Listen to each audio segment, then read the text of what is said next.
Hello, I'm Llewellyn King, the host of White House Chronicle. Thank you for coming along. And what an extraordinary place you've come to today. I am standing in the capital of Kazakhstan, Nur-Sultan. Behind me is the Baitarek monument. Interesting, a tree, a nest, and the egg of happiness out of the legends of this remarkable country. It is the 9th largest physical country in the world, bigger than Western Europe and slightly smaller than Argentina. And yet it has, in this vast expanse on the Central Asian steppe, just 18 million people. Behind the monument, in the building with the blue roof, that is the White House here, and that is where the president lives, and we will be visiting with him straight away. Welcome, Mr. President, to our cameras. We're delighted to have you. What are your expectations for your country? What are your aspirations for Kazakhstan? Where do you wish it to go? What is your vision? Kazakhstan is a very important state here in this part of Eurasia and of the world. So my expectation of the future of my country, that Kazakhstan would become stronger, playing a more important role in global affairs, serving as a bridge, as a golden bridge between big powers in this part of the world. And the economy of Kazakhstan, of course, will be growing, although the circumstances that do exist on the international market are not that promising, but anyway, we are very much optimistic about the future of Kazakhstan. You have a new dynamic, the generation that was born since independence. What are your expectations of that generation, and what do you offer them? We have a very good younger generation. Just recently, I was addressing a huge audience of young people who are very much optimistic about Kazakhstan, and they are very much keen and eager to serve our country. My task as the president of this country to make sure that the younger generation will have every opportunity to be part of our society, to be part of our country, and to create appropriate conditions for them so that they could fulfill or reach their Kazakhstan's dream. Kazakhstan has worked closely with the United States. Is your administration as close with the Trump administration as the previous administration was with the Obama administration? Yes, we are in close touch with the Trump's administration. We are hopeful about future contacts. I received a letter from Mr. Trump, and I'm quite optimistic about the future contacts and cooperation and interactions between both states. The point is that the United States came out to be the first country to diplomatically recognize Kazakhstan's independence, so we will never forget it. And the United States is hugely present on our energy market, as well as in many spheres and domains of our life here. So we are absolutely interested in having closer relationship with the United States. And from this point, of course, I'm quite hopeful about future contacts with President Trump. Russia and China are close neighbors. Relations are very important between those two countries and Kazakhstan. Are there stresses? China is extremely important for us. China is a neighboring country. China is growing and has become a juggernaut, economic juggernaut. So Kazakhstan is extremely interested in having active, productive economic relationship with China first of all, and then of course to sustain political contacts with this very much important country. I think that our cooperation is based on strategic partnership. We are absolutely interested in having closer and closer relationship with China. China has become very much conspicuous around the world. So nobody can ignore China nowadays. I am a sinologist. I was in China for the first time in 1974 as a young diplomat. Now it's something like a miracle what happened in China. That time nobody could imagine that China will become a superpower, because 35 years ago China was a very much poor country, embarked in the Cultural Revolution. So I think that China is extremely important, and we are going to have a follow-up of our cooperation with this country. And Russia, you have a lot of heritage with Russia as well as it being a neighbor. Yes, Russia is an integral part of our political neighborhood, although here in Kazakhstan we have our own environment, either cultural or political, but nevertheless Russia is a top priority for Kazakhstan, and it's not coincidence that my first visit abroad was made to Moscow. So I think that it's extremely important to have predictable cooperation with Russia. We have relations that are characterized as alliance between both Russia and Kazakhstan. You have three other land neighbors, landlocked country. Sometimes there are contentions, there are issues of border demarcation. How are your relations in total with your neighbors, and how do you preserve good relations with disparate countries? We have a very much friendly relationship with all our neighboring countries. It's a real success of diplomacy conducted by the first president of this country, Mr. Nazarbayev, who, by the way, was in close touch and contacts with all previous American ambassadors, like George Bush Sr., then Bill Clinton, then George Bush Jr., President Obama, and nowadays he has a very close relationship and contacts with President Trump. So our credo, as far as diplomacy is concerned, to have friendly relationship with all neighboring countries, but at the same time not making concessions as far as our national interests are concerned. Investors look for stability and for a legal system where they feel they can resolve disputes. Does Kazakhstan have that stability, and does it have a legal system that can support economic investment?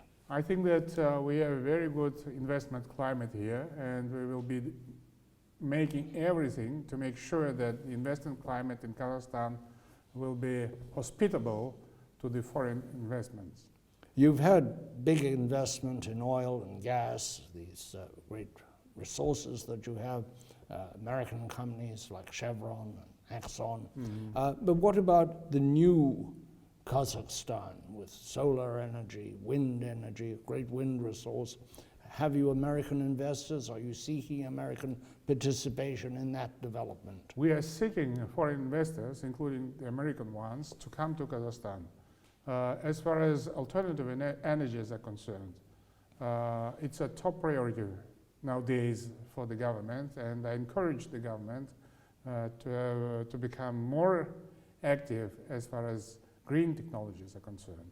In 2017, we hosted a huge expo exhibition which was called Expo 2017, and the major slogan or motto of this exhibition was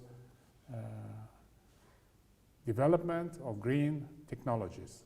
For Kazakhstan, it sounds quite amazing because we are a huge natural resources producer, but anyway, we do understand and realize and acknowledge, by the way, the role of green technologies in the future. So nowadays, we have already started and we have made some progress in this respect. Kazakhstan has been dependent for its economic boom, which has been very sustained for quite a long time, on oil, goes up and down some with the price of oil. What are you doing to get off oil dependence, to diversify the economy? Diversification of economy is a big task for Kazakhstan. Yes, God bless, we have natural resources, but based on natural resources, we succeeded to successfully conduct some economic transformational reforms. That's the reason why Kazakhstan came out to be successful among all the Central Asian countries. Our GDP is bigger, is larger than the GDPs of all surrounding countries, Central Asian countries put together. So, but nowadays, the major task of the government is to make the diversification of economy. It's a huge and complex task, by the way. It's not that easy to implement. We fully understand because the competition around us is extremely strong. But nevertheless, in the foreseeable future, Kazakhstan should obtain a very much diversified economy. It's my firm belief as president of this country. How about the environment? There were some bad things done back in Soviet times, and there are problems in the Caspian Sea. What about the environment? How central is that to your thinking? It's one of my major points as president who is running for the presidency again. I'm encouraging my people to be absolutely serious as far as ecology is concerned. And by the way, one of my plans for the nearest future to establish a new ministry which will be called the Protection of the Environment. Which you do not have at present. We used to have, then we put it into another ministry, which was a mistake from my point. You also led the world in getting rid of nuclear weapons and nuclear waste. Is that going well? Are there residues? Yes, we are doing well, and our principal position is to get rid of nuclear arsenals and to encourage all the states, first of all, major states, to get rid of nuclear weapons. I wouldn't say that all the nuclear states do support us in this respect, but we believe that in the future the world must be free of nuclear weapons. It is our principal position as a country which used to have the nuclear arsenal. And Kazakhstan, due to the efforts, personal efforts of the first president of this country, Mr. Nazarbayev, renounced its nuclear arsenal and closed down the nuclear test site. Mr. President, finally, going back slightly to technology and development, Kazakhstan is this huge country, but it's landlocked. Mm-hmm. Do you develop, or do you think in terms of developing industries that can overcome that export by pipe, by wire, rather than traditionally with ports and railways going to those ports? Yes, Kazakhstan indeed is a landlocked country, but for us, in these kind of circumstances, it's extremely important to become a real transportation hub, logistic hub. Our plan to get $5 billion of revenues next year, serving as a transit zone for commodities that come from China, mostly from China to the European continent. So Kazakhstan can serve as a logistic hub, as a transit territory And in this respect, Kazakhstan, of course, can play a very important strategic role in this part of the world. You had a start a few thousand years ago with the Silk Route. Mm-hmm. It's a great honor to have you on our broadcast, Mr. President. Thank you very much. I appreciate it. We pause now for station identification, primarily for the benefit of our listeners on Sirius XM Radio, channel 124, the POTUS channel. You are listening to White House Chronicle with myself, Llewellyn King. This program comes to you from Kazakhstan. The program can be seen on 200 American television stations and around the world on the English language broadcast of the Voice of America. It is also translated into Chinese by VOA. There are 7 candidates running for the presidency, but only one is a woman. She is Daniya Yespaeva, and this is her advertising. We're delighted to have you on the program, ma'am. Welcome to the broadcast. Candidate Yespaeva, women are on the move around the world, demanding a bigger voice in government and more respect and an end to sexism. Are these issues for women in Kazakhstan? And what are you hearing from women as you campaign? 7% это женщины. Thank you very much for the question. Of course, during the last 15-20 years, the role of women and the number of women in the politics has increased significantly. We have the 32nd place out of the 136 countries. And of course, the question of the gender equality takes the place here. Of course, we have more women having the political roles in our country than it used to be. And with every passing year, this indicator is growing. And we can say that our party, our Democratic Party, Akjol, has about 40% of women. And you know, I'm the deputy of Majlis in Parliament, and 27% among those are women. And for the society, it is very important to change the situation. You know that we have the new government at the moment, and only among those 18 people, we have only 2 women. That's the vice minister and the minister of education, which means only about 11%. And also at the total general political arena, it's about only 9% of women.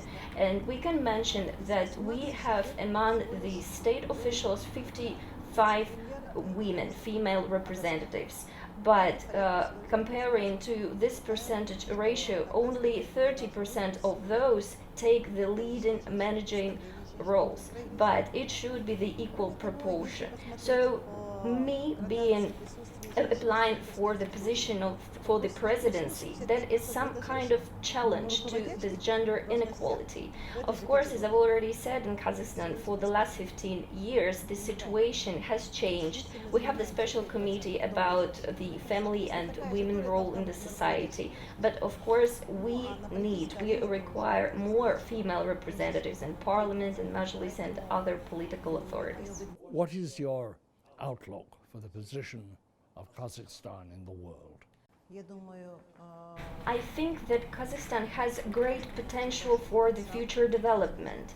We have lots of natural resources, we have the human capital, and the tasks that were established by the president definitely have the chance to be implemented and realized. And of course, the main direction is to be the part of the 30 developed countries in the world. And Kazakhstan has everything to achieve this goal. And we have very many changes in economy and in politics as well. So we try to follow the progressive direction of development. Thank you very much. And I know what it's like to campaign, how exhausting, how tiring it is. So I appreciate the time and the best of luck to you, candidate. Joining me now is Sayasat Nurbek. Sayasat, you're a man of the world, but through and through a Cossack. You've been educated all over the world, from Singapore to Iowa, a very unlikely place. You don't expect to find Cossacks in Iowa. You speak 8 languages, and now you're heading up or part of a digital company here in Kazakhstan, and you're also the goodwill ambassador for National Geographic. One of the many resources that this country has, and it has a lot, is tremendous wind resource. The wind blows across the steppe, but there's another wind blowing too, a gentler wind, a zephyr of political change. What is happening? Oh, that's very interesting. We are now standing facing very important, I'd say crucial moment in political and social and cultural life of our country. I used to do a lot of research on values and culture, and I used to believe that culture and values, things that are changing very slowly. You know, these are the slowest, the last things to change, and most hardest, most difficult things is to change people's values and beliefs and culture. So think what happened in Kazakhstan. 19th of March, our president, who's been running the country for 30 years, he stepped down. And for 19 hours, our country, for the first time in this last 30 years, was without any president. And I think this particular moment started changing the political culture in our country. What we've seen it nationwide, I've seen that every day people start talking about future. They start talking about change. They've now started talking about their fears and expectations, things that we've never seen in the last at least 10, 15 years. So I think we are at the verge, at the brink of this major land shift, major change in political culture. Is this also the end of the Soviet effect? Empires, when they dissolve, when they crumble, it's not just one-time moment. I mean, it's a large process. It takes centuries. When Roman Empire crumbled, it took centuries for disassembling. And the Roman culture and Roman heredity is still affecting our world today. So Soviet Union was a large empire. It lived only for 70 years, but still what we see in Kazakhstan now, and we see in many of these post-Soviet countries, in Ukraine, in Baltic countries, in Georgia, this process, it is I would say, the last waves, last outcries of this Soviet empire's crumble. What about the Russians, the Russian Empire, as opposed to the Soviet period? I mean, before Kazakhstan was part of the Soviet Union, it was also part of Tsarist Russia at one time. So there's very long history with Russia. Is that coming to a permanent end, or is it in a new phase? It's a new phase, I would say. I mean, there's so much that we have in common with Russian Empire and Soviet Empire. I mean, the schools and culture and academics and common history.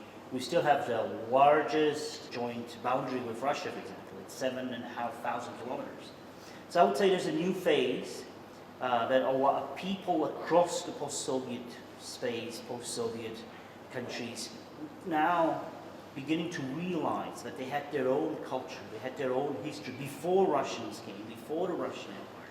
They were not governments, they were not states, they were not nations just because Russians came and because Soviets came and because there were some comments from some of the Russian politicians, oh, before Russian Empire, before Soviet Empire, there were no states in these steppes. Under the president, who is likely to be elected, are we going to see big changes? Is he a man of change, or will it be a continuation of the past 30 years? I think it will be very balanced, because he's a very balanced man. If you look at Mr. Tokayev, the current candidate, one of the most prospective candidates, he's a very balanced man. As a personal trait, he's a very good balance between old and new. He studied, he worked abroad for many years. He was part of the United Nations leadership. He was ambassador. So I think what we would see change, but gradual change, in many areas. He would not be doing things like the old political elite, because he spent too much time abroad. He'd seen these new standards of policy making, of policy building, of public policy. But as part of the current political establishment, he will try to keep all the best which was accomplished by Mr. Nazarbayev, by our founding president. in his 30 years. So I'd say it'll be gradual change, at least in his first term, it'll be gradual change. But there's another thing that is happening since we've seen the shift in political culture, and it'll be very rapid shift. Next 2 years, next several years, we'll see a lot of new public figures emerging. We'll see a lot of new parties, a lot of new NGOs, a lot of new public movements emerging. So I think he'll be constantly pushed, he'll be constantly stressed by these growing demands for new public statesmanship. In fact, Kazakhstan is not, as it's viewed in some parts of the world, a backward, strange place where people live on horses and live in tents and are nomadic. In fact, it is extraordinary. It is 100% literacy. How does this play into the politics, this educated electorate? So that's the major source of change, basically. This year, almost 2.5 million new voters will join the elections. So we're talking about this, what we call them, independence generation. People, students, young people who were born in the 90s. So they have not seen Soviet Union. They know not that much about Soviet Union and Soviet legacy. They were born in an independent country with an independent president, with all independent symbolics.